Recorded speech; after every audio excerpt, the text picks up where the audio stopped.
In this video, we're talking about how to protect metals from corroding. So you've got 5 main methods listed here. Galvanizing, applying grease or oil. Then there's chrome plating, which is similar to but not exactly the same as anodizing. And finally, we've got enamel coatings. Okay, then we're going to talk about the role of corrosion inhibitors in your plumbing system, how to protect plastic from breaking down, and finally the role of sacrificial anodes in hot water tanks. Question: what does corrosion damage? A. Woodwork. B. Plumbing systems. C. Electrical circuits. Or D. Plastic pipes. The correct answer is B. Plumbing systems. Okay, so corrosion weakens metals, right? So wood does break down, plastic also does break down, but we don't use the word corrosion with them. They degrade over time. Corrosion is specific to metals. And if you think about your plumbing system, although it's possible that you may be using plastic pipes, the majority of the system will be some type of metal, whether it's the boiler, the hot water cylinder, or the actual pipes, probably copper. All of them are metal, which means they're all susceptible to corrosion, okay? So obviously we don't want your metals to corrode because that will lead to leaks. The system will stop working and it's going to cost a lot of money to repair. So we want our systems to last as long as possible, which is why it's important to learn about how to prevent corrosion. Okay, question: galvanization protects steel with a layer of A. Copper, B. Zinc, C. Tin, or D. Lead. The correct answer is B. Zinc. Okay, so first thing to remember, galvanization zinc is always done with zinc. Okay, why do we galvanize metals? Is to protect it from rust. So basically what happens is you've got your metal, like steel, right? If you leave steel out in the open, it's going to come into contact with moisture, either in the form of rain, or just the oxygen in the air, right? Because remember, water contains oxygen. Air also contains oxygen. When that oxygen, or when the metal is exposed to oxygen, that metal, if it's a ferrous metal, will oxidize, it will rust. So galvanizing basically puts a barrier between the metal and the atmosphere, which will stop it from rusting, which means you're extending its lifespan and it will last longer. Okay, so galvanizing steel involves A. spraying on zinc powder, B. painting with zinc paint, D. dipping in molten zinc, or D. brushing with a zinc paste. The correct answer is C. dipping in molten zinc. So again, remember, steel is a mixture of iron and carbon. So because it's got iron in it, it's a ferrous metal. All ferrous metals, when they come into contact with oxygen, oxidize. They produce something called ferrous oxide. Ferrous oxide is just the scientific name for rust. Okay, so we're galvanizing steel to prevent rust. The way we do it is by dipping it in molten zinc. Molten, here it means liquid, so the zinc at room temperature, it's a solid metal, but if you heat it up, it will turn into a liquid. So when it becomes a liquid, we call it molten zinc. Right, so what happens is when you're galvanizing, let's say you've got your steel rod or steel fence, anything. You just dip it into this bath of molten zinc like a tea bag, right? And once it comes out, you've got a layer of zinc around the steel. When it cools down, that zinc becomes solid again, and that zinc will be bonded to the steel and act as a shield preventing rust. Okay, question: grease prevents rust by blocking A. dust, B. airflow, C. sunlight, D. water and moisture. The correct answer is D. water and moisture. Okay, so moisture, obviously water is moist, but air can also be moist if there's humidity in the air that will speed up rusting. Again, like I said before, both water and air contain oxygen, and it's the oxygen that causes the rusting. So when you cover your metal in grease. You're basically doing the same thing as galvanizing. You're creating a protective barrier or a seal, right, between the metal and the atmosphere, which will stop the water or the moisture coming into contact directly with the metal, which again reduces the risk of corrosion. Okay, moving on. Chrome plating creates A, a hole, B, slippery surface, C, a protective barrier, or D, a rust layer. The correct answer is C, protective barrier. So you should be starting to figure out by now all of these different methods of preventing corrosion. They work by creating a barrier between the metal and the atmosphere. So how does chromate, the plating, work? Okay, so first of all, it prevents corrosion. And the way it does that is you basically put it in a bath of a liquid containing chromium and you add electricity to it. And what happens is the chromium will be attracted to the metal and create a protective layer, right? So when you talk about chrome-plated things, they're very shiny. So you do it for the aesthetics, but also it has a useful purpose in preventing corrosion as well. Okay, so in plumbing, we use it mainly on taps and fittings, make them shiny, and also protect them from rust. Okay, anodizing involves A, painting metal, B, greasing parts, C, electrolysis, or D, sanding surfaces. The correct answer is C, electrolysis. Okay, so anodizing and chrome plating, they tend to get mentioned together because they're quite similar in that what you're doing is you're taking the thing you want to protect, the metal you want to protect, and you're dipping it in a bath of a solution, a liquid, and you're adding electricity, okay? The difference is with chrome plating, there's actually chromium gets attracted to the metal and sticks to the metal you want to protect, forming a layer, a protective layer. With anodizing, what happens? So firstly, with anodizing, it's mainly used with aluminium, okay?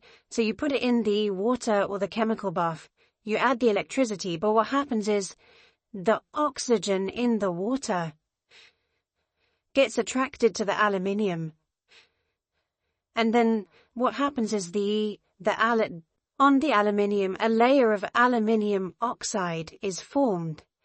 And that aluminium oxide is harder than the aluminium and more protective, right? So it's just the oxygen from the solution reacting with the aluminium, creating a layer, a protective oxide layer of aluminium oxide. Question: corrosion inhibitors are mixed into A, drinking water, C, system water, C, cooking oil, or D, rainwater. The correct answer is system water. So by here I mean your plumbing system, your heating system. So corrosion inhibitors, they're basically liquids that contain chemicals and you pour them into the system. So that whenever the system works, that corrosion inhibitor goes around all the pipes and everything, the insides, and it prevents or slows down corrosion of the pipes. Question: UV light can damage A, metals, B, stones, C, plastics, or D, glass. Correct answer is C, plastics. So UV stands for ultraviolet, right? So light, there's a spectrum of light, like on a rainbow: red, orange, yellow, green, blue, indigo, violet. So violet is the highest light that we can see. Ultraviolet means it's beyond violet, so we can't see ultraviolet with our eyes. However, plastics in particular are susceptible to damage from UV light. That's why you have to be careful with leaving plastics out in the open sunshine or just in daylight, right? UV breaks down specifically plastic bonds. There's something called polymers. You don't have to know this for the exam, but you've got these polymer chains that make up the plastic. And when it's exposed to UV light, those chains become degraded, which will lead to the color of the plastic fading. You can get cracks in the plastic, or in general, the plastic will become very brittle, so if it gets hit, it will break. Okay, so the easiest way to protect plastics from UV damage is just by painting it.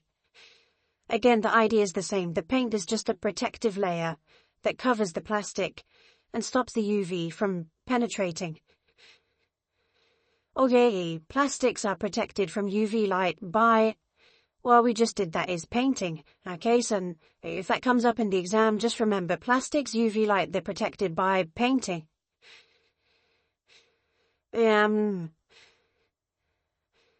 Okay, the only thing that you should be aware of, remember, when it comes to plastics, they can get damaged by UV, which is specifically from the sun, even on a cloudy day, because UV passes through the clouds and you can't see it.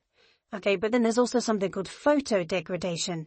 That's when plastics get degraded by any light. It can be a fluorescent light inside, a neon light, any kind of light can lead to photo degradation.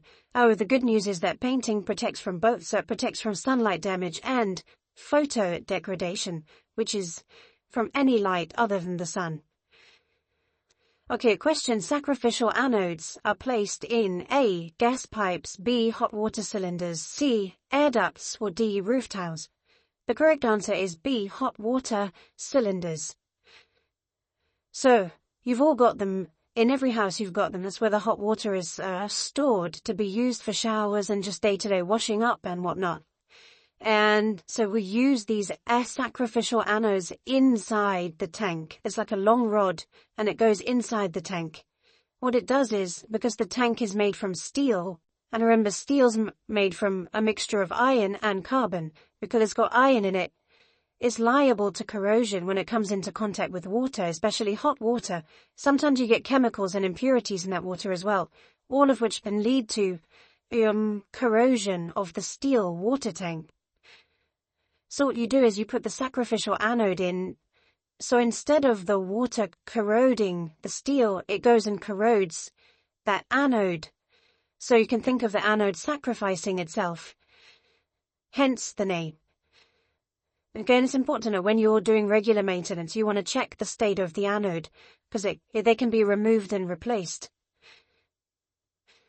Okay, question. Magnesium rods protect tanks from freezing. A, B, pitting corrosion, C, electrolytic corrosion, and D, dust buildup. So the answer is C, electrolytic corrosion. So a magnesium rod is the sacrificial anodes.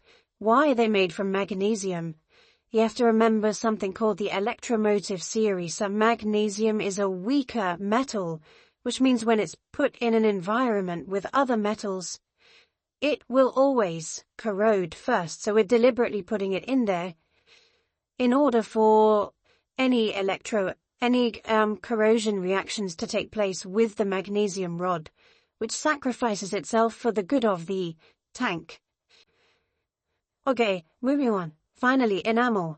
Enamel is a thin layer of A, plastic, B, zinc, C, glass, or D, paint. The correct answer is glass. Okay, so like all of these other methods of corrosion prevention, we're essentially just creating a protective barrier between the metal and the environment. So enamel is basically, it's melted glass and is usually crushed into a powder. So you put it on the metal and then you heat it up again, which causes it to melt and fuse to the metal. Okay, so it creates a protective barrier. So not only is it protective though, it's very smooth and shiny, so often it's used in like jewelry and other processes for its aesthetic finish. Okay, but it also protects from corrosion. Question. Enamel is fused to metal by A, cooling, B, hammering, C, heating, or D, drilling. So I explained that already. The way you fuse the enamel, which is basically powdered glass, is by heating them together. But when it gets hot, it melts and it will fuse to the metal.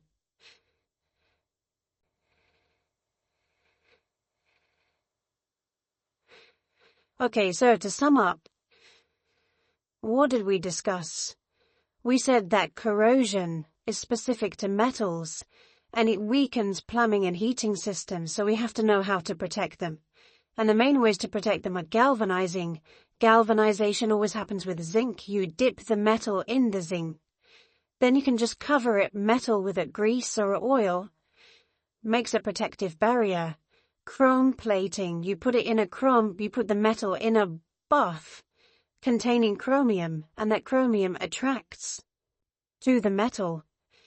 Anodizing is similar to chrome plating in that you put the metal in a liquid bath, add electricity to it, and what happens is the oxygen gets attracted to the usually aluminium to create a barrier of anodized aluminium oxide. And you've got enamel coating. That's where you heat up glass on metal and the glass will fuse to the metal. Plastics do not corrode. Plastics degrade, right? And they're susceptible to UV degradation and photo degradation. They're similar but not exactly the same. UV specifically from the sun. Photo degradation is from any source of light like a light bulb. Easiest way is to paint plastics to protect them. And then hot water cylinders, they always come with a sacrificial anode to stop the actual cylinder walls from corroding. We put a magnesium rod in, which sacrifices itself by corroding instead of the actual steel cylinder.